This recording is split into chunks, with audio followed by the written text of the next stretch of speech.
Welcome to my channel. This is OG Star Wars, your Legends girl, trying to make it in this discounted world.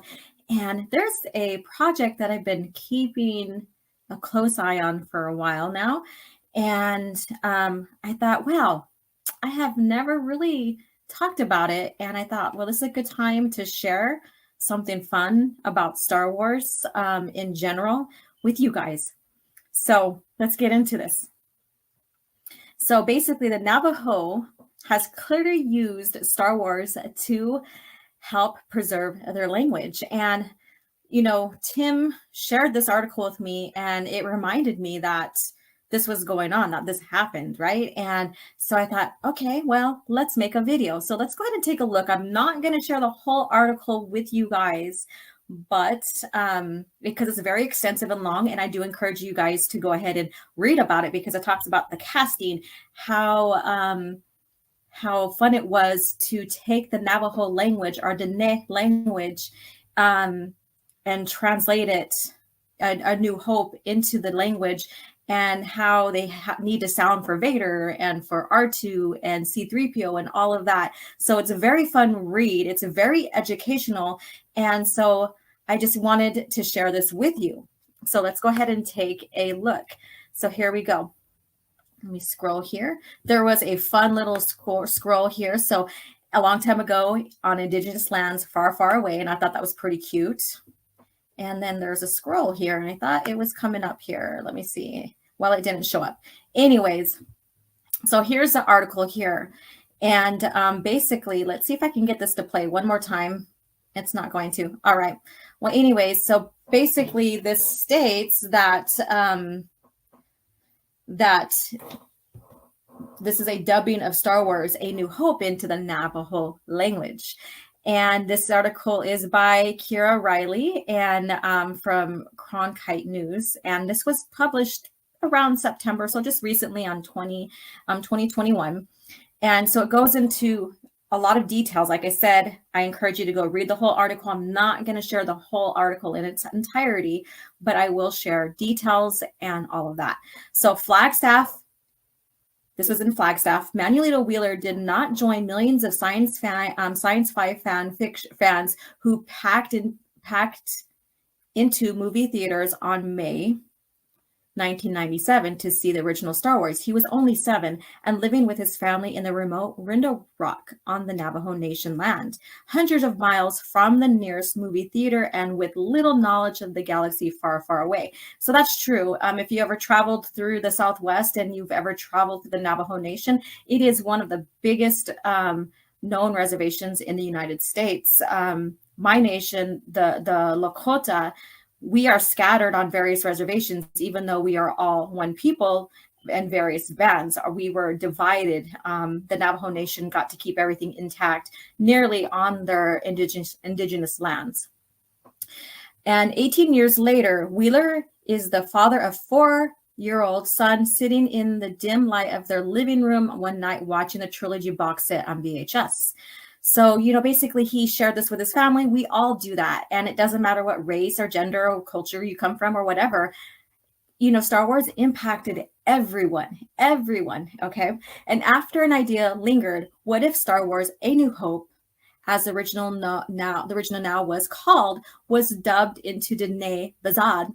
And sorry to my Dene family, brothers and sisters, if I said that wrong. The 700-year-old language of the Navajo.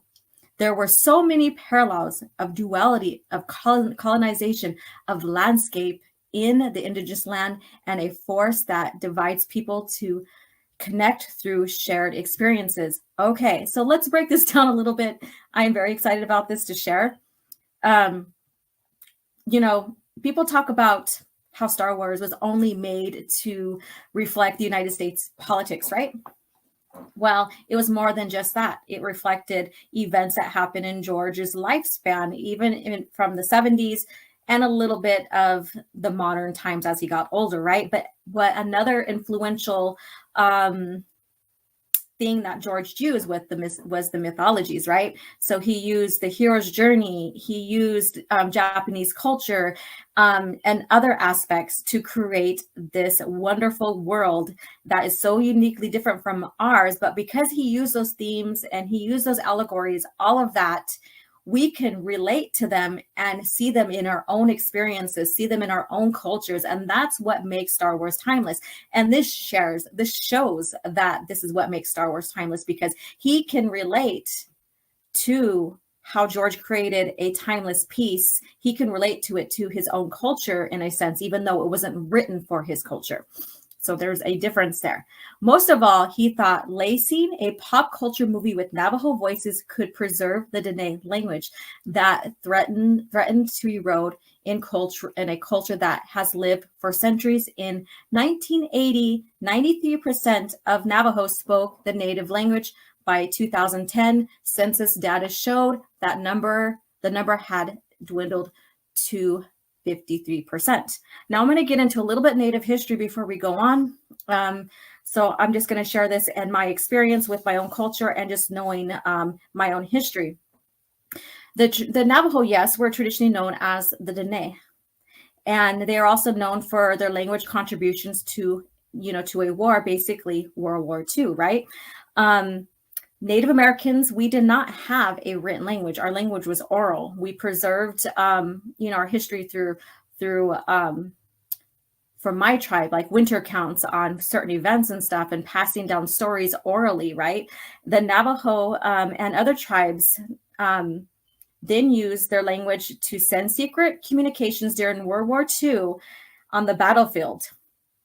There was also other various, and they were called code talkers.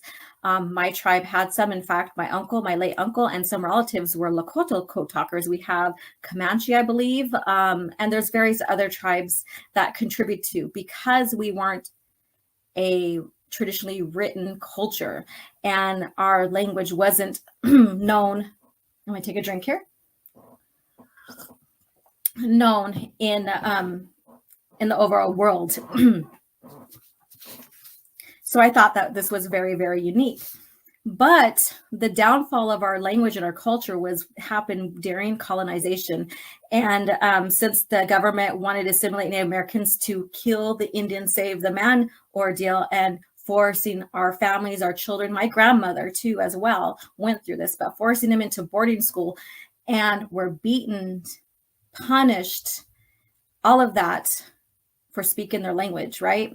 So we've seen a decline in language because, my grandparents and, before then, and even my dad's generation, my mom's generation, they were taught that speaking the language was a bad thing. They were made ashamed of who they were. So we've seen this decline here due to the assimilation here. Myself, I am not very fluent in Lakota, but I can understand some and speak a little. I know songs and all that, but this just shows a little bit of history of the assimilation of Native Americans forced by the government, to kill the Indian, save the man mentality. So let's go on. There were other reasons a dub made sense. Star Wars appeals to those young and old. Again, there we go. Some fans can quote the movie word for word. Others are at least familiar enough with the dialogue to follow along in another language. Nearly 20 years after watching A New Hope for the first time, Wheeler, by then the director of the Navajo Nation Museum, headed the translation and dub of the dialogue into Dene Bazan. It premiered in 2013 at the Dusty Rodeo Arena in Window Rock and now lives on Disney Plus for subscribers worldwide. So this is on Disney Plus. I was doing a little bit of research here. This idea began in 1996, and then it shortly evolved. They shortly got funding.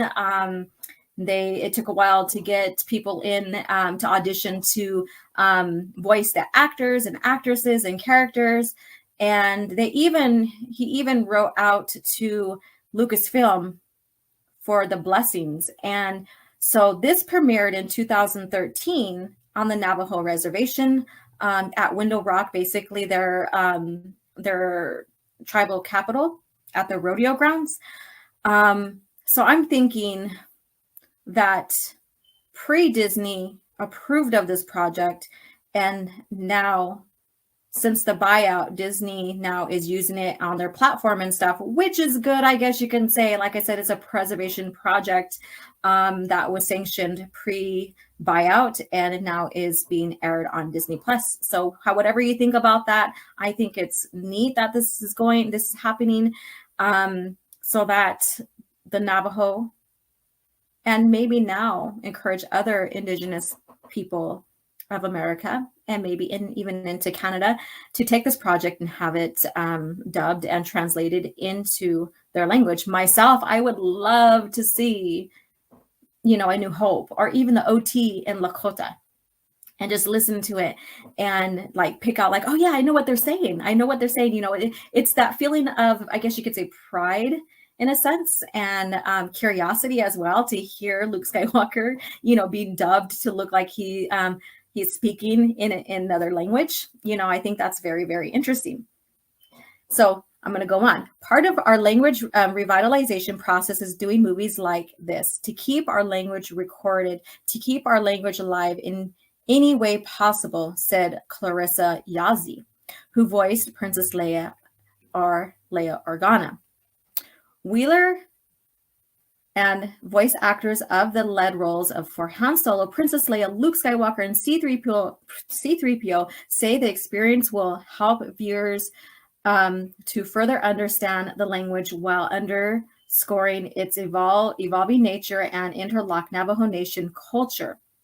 So I think that was pretty neat.